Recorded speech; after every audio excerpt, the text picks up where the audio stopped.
This is Poonam. आप सभी का स्वागत है मेरे YouTube channel BEd classes by Poonam Sharma.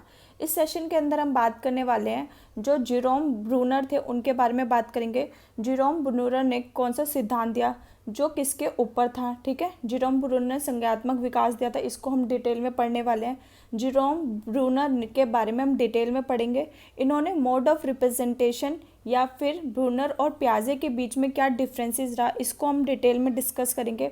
जैसे कि आप जानते हैं कि संज्ञात्मक विकास किसने दिया था, पियाजे ने दिया था, ठीक है। फिर सेम ब्रूनर साहब ने भी यही संज्ञात्मक विकास दिया है, ठीक है। तो ये किससे, पियाजे का संज्ञात्मक विकास और ब्रूनर का संज्ञात्मक विकास से कैसे अलग है, उन्होंने किन किन चीज़ों से मॉडिफाई किया, इन सब बातों को हम ध्यान में रख के आज इस कॉन्सेप्ट को पढ़ेंगे। ओके, जो भी बच्चे मेरे चैनल पर नए आए तो जल्दी से मेरे चैनल को सब्सक्राइब कर दीजिए, लाइक एंड शेयर कर दीजिए, ठीक है। आज का जो सेशन है काफ़ी इंपॉर्टेंट होने वाला है, तो इसको ध्यान से समझिएगा। जेरोम ब्रूनर, ठीक है, childhood and growing up, paper 1 unit 3 का इंपॉर्टेंट क्वेश्चन है, ठीक है। जैसा कि आपको पता है मैंने पेपर 1, पेपर 2, पेपर 3 पेडागोजी के सारे इंपॉर्टेंट क्वेश्चन ऑलरेडी मैंने करा रखे हैं। आप मेरी प्लेलिस्ट पे जाके आप देख सकते हैं। ओके, ठीक है। जिन बच्चों ने मेरे चैनल को नहीं सब्सक्राइब किया तो जल्दी से कर लीजिए, ताकि आपको जो भी बीएड एग्ज़ाम से जो भी इम्पोर्टेंट अपडेट्स हैं, क्लासेस के नोटिफिकेशन, ओके, ये सब आपको टाइम टू टाइम मिलते रहे। चलिए आज का सेशन हम स्टार्ट करते हैं। जेरोम ब्रूनर, पहले इनके बारे में जान लेते हैं, ठीक है। जेरोम ब्रूनर, इन्होंने क्या दी थी, थ्योरी ऑफ कॉग्निटिव डेवलपमेंट, ठीक है। अब थ्योरी ऑफ कॉग्निटिव डेवलपमेंट, आप बोलोगे मैम आपने तो ये हमको पियाजे में पढ़ाया था, ठीक है। पियाजे ने भी तो थ्योरी ऑफ कॉग्निटिव डेवलपमेंट दिया था, ठीक है। बिल्कुल, पियाजे ने भी थ्योरी ऑफ कॉग्निटिव डेवलपमेंट दिया था।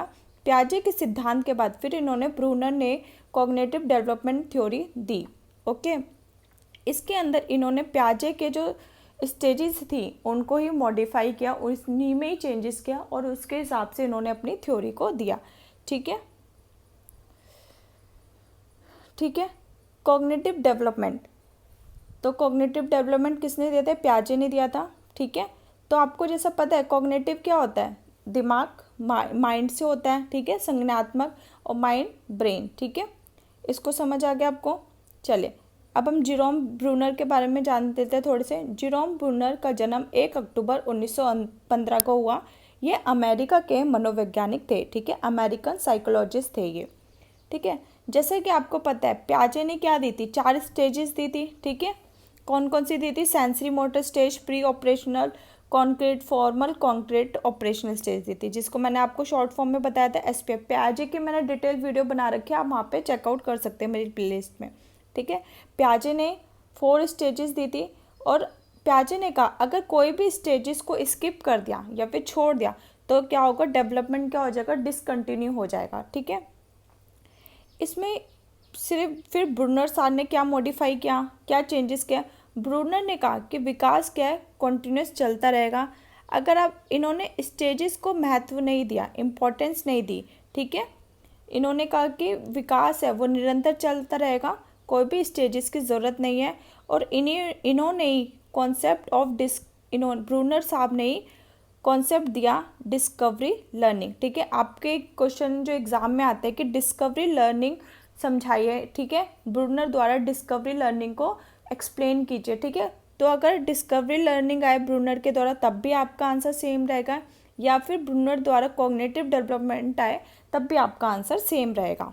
ओके, कुछ इंपॉर्टेंट पॉइंट्स हम उसको डिस्कस कर लेते हैं। स्कैफोल्डिंग, ठीक है, जो हमने लव वाइगोत्स्की होता है, ठीक है, उनका सिद्धांत था, उन्होंने इस टर्म को बताया था कि स्कैफोल्डिंग क्या आती है। पर ये स्कैफोल्डिंग जो टर्म है फर्स्ट, तो ये पहली बार किसने दिया था, ब्रूनर साहब ने ही दिया था, ठीक है। ये इंपॉर्टेंट टर्म है, बीएड में नहीं आता, आपके सीटेट के एग्जाम में आएगा, ओके, पर आपको पता होना चाहिए, ठीक है। अब ब्रूनर साहब ने कौन से मोड ऑफ रिप्रेजेंटेशन दिए, ठीक है।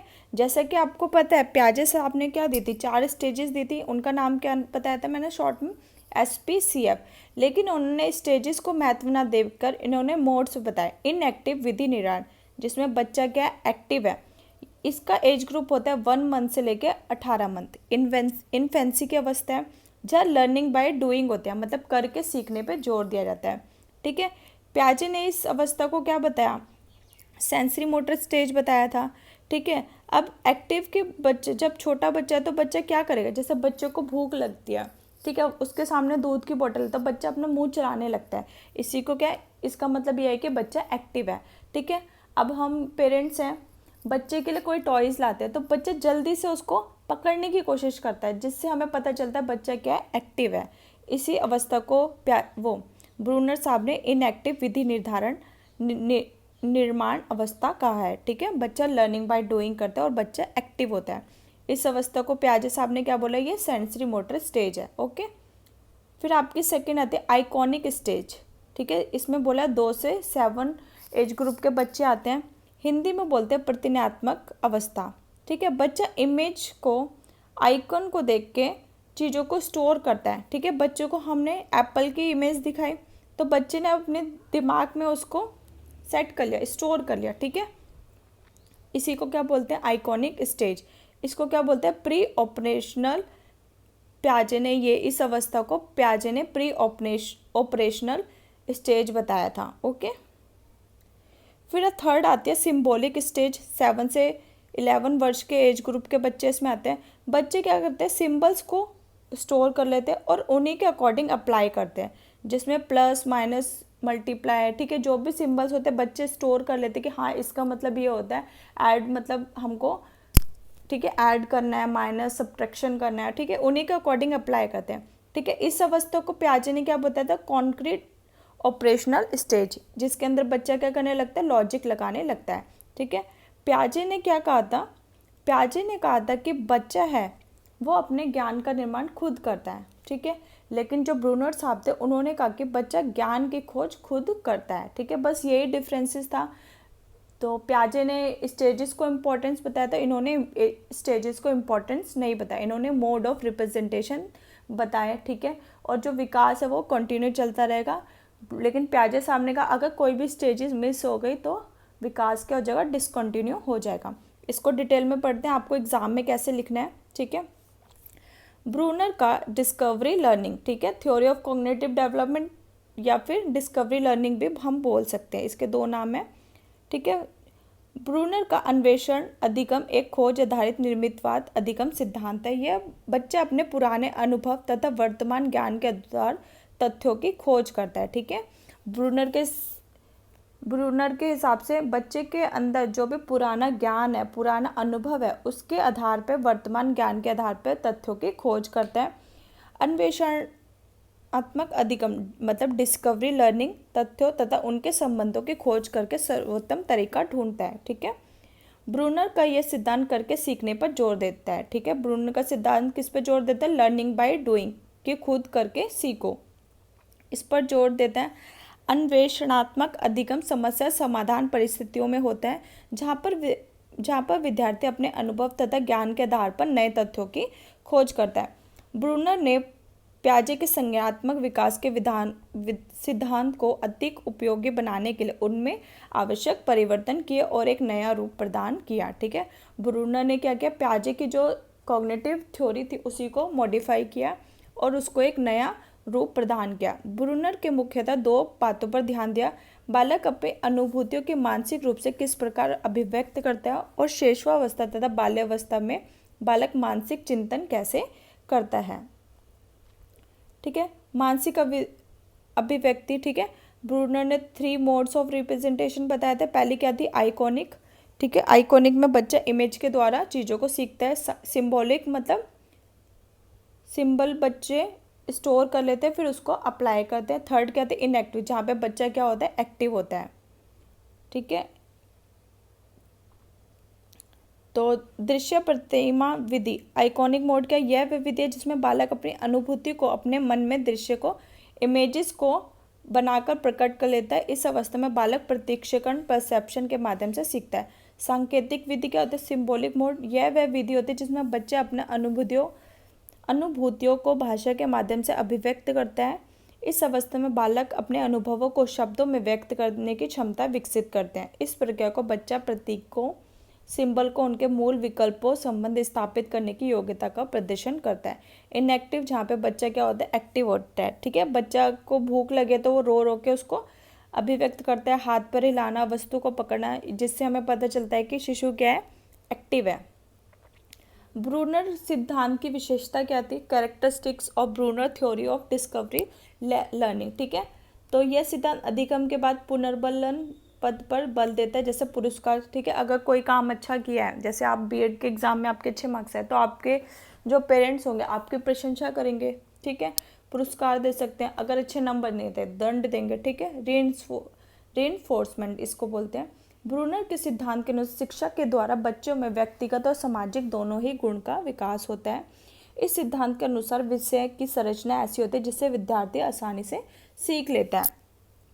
ब्रूनर का यह सिद्धांत है कि बच्चों के पूर्व अनुभवों तथा नए विषय की विषय वस्तु में समन्वय कोऑर्डिनेशन के लिए अनुकूल वातावरण तैयार करने पर बल देता है, ठीक है। अब इसके दोष क्या हैं?